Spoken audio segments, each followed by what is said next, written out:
Hello, class. Good day. So this is the last lesson for the module one, mathematics in the mod of the course Mathematics in the Modern World. So in this lesson, the lesson is entitled Mathematics for Our World. So it is all about the usefulness of mathematics in a specific field. And with this lesson, class, you must be able to identify the current social, political, economic, technological, or scientific issues or problems concerning human behavior and explain how mathematics can be used to resolve them. So we have seen in the last lessons how evident mathematics is in the natural world, specifically in how the patterns that we observe in nature follow logical and mathematical structure.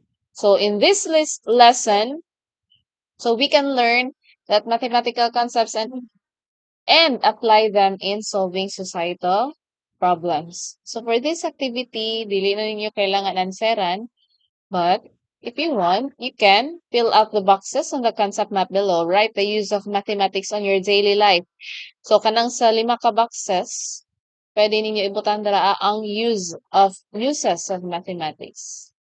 So here are some examples on the use of mathematics in our daily life. So first is mathematics for organization. So a lot of events happen around us. In the blink of an eye, several children have already been born.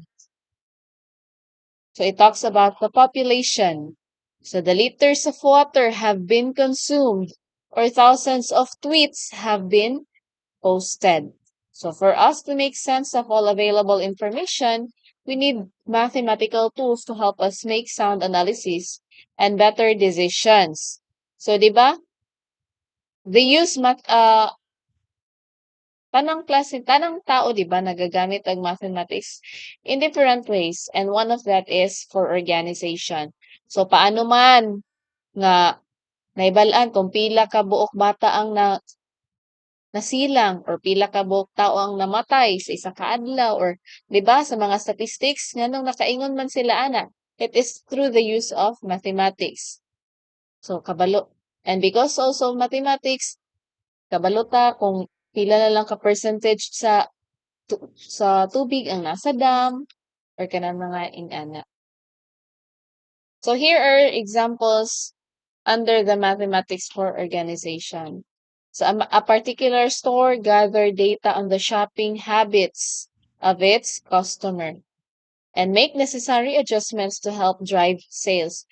So kani siya is very important yun no, sa mga business owners.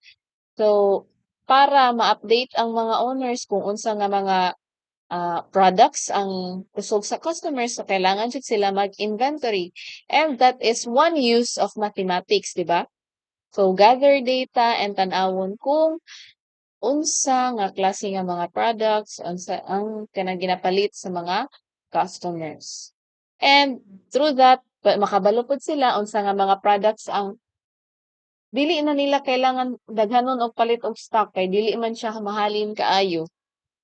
So next, scientists can plot bird migration routes to help conserve endangered animal population. So, 'di ba? Um, na mga scientist class nga matingala na lang tang anong daghan magkaglanggam diri sa Santo Tomas kanong naabot man na sila diri. So it is because also of some scientists nga nasa lay gibuhat nga so that kaning mga birds gani class na help sila ba nga dili sila mga wala or ma-preserve ang ilahang lahi. So next, social media analysts can crunch all online postings using software to gauge the students' sentiments on the particular issues or personalities. So, di ba, parehasa ng Twitter, di ba, na ay mga 1,000 plus tweets. So, they use mathematics class to, mag-ihap ana sa ilahang, kung unsa ang, karon trending, ana. So, software can generate a map of words that are most talked about in social media. For example, kanang nasa picture. So the bigger the font, the more netizens are talking about the concept or topic. So, brag Andre, ang growth ang pinaka dako nga word no. So, ato ang conclusion ana is that ang growth ang most talked about nga topic sa social media. So, example lang na siya. Ha? Next, mathematics for control.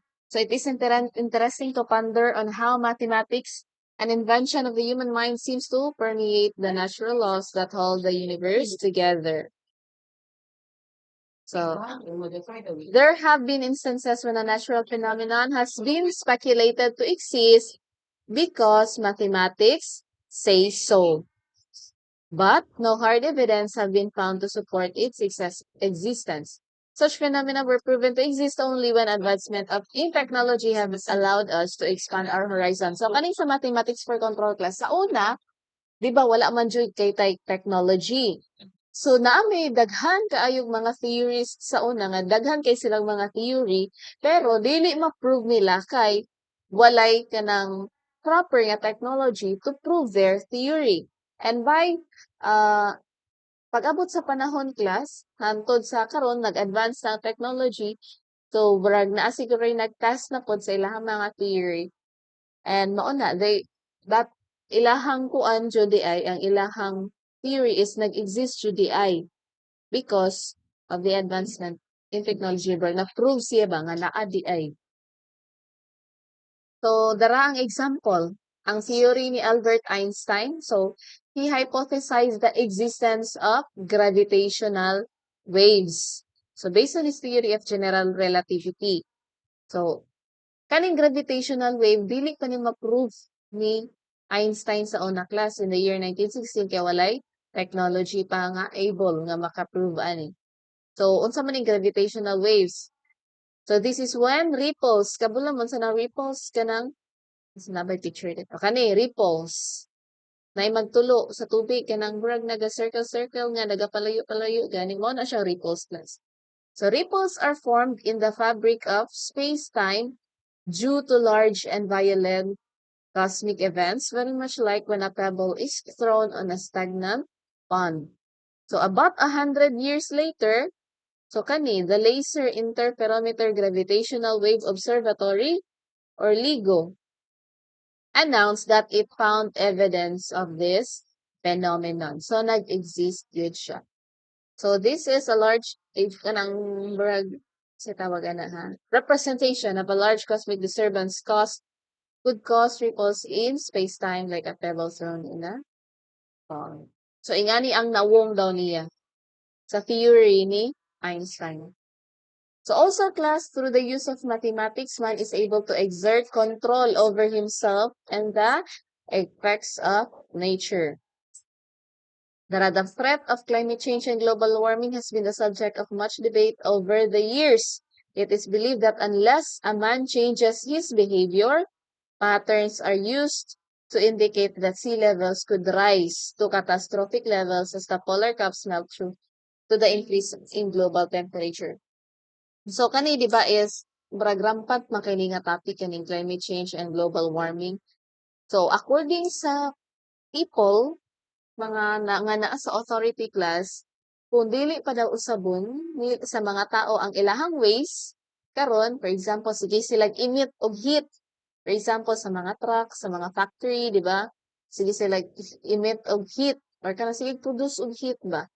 So, kung dili sila mag-change or dili sila mag-lessen na behavior, so, makuan siya daw nga, so, nakakuan sila that sea levels could rise, mutaas daw ang tubig sa kalibutan. Kaya naman, mga tunaw man ang ice dito sa mga, sa North Pole ba na? Kanadaghag ice.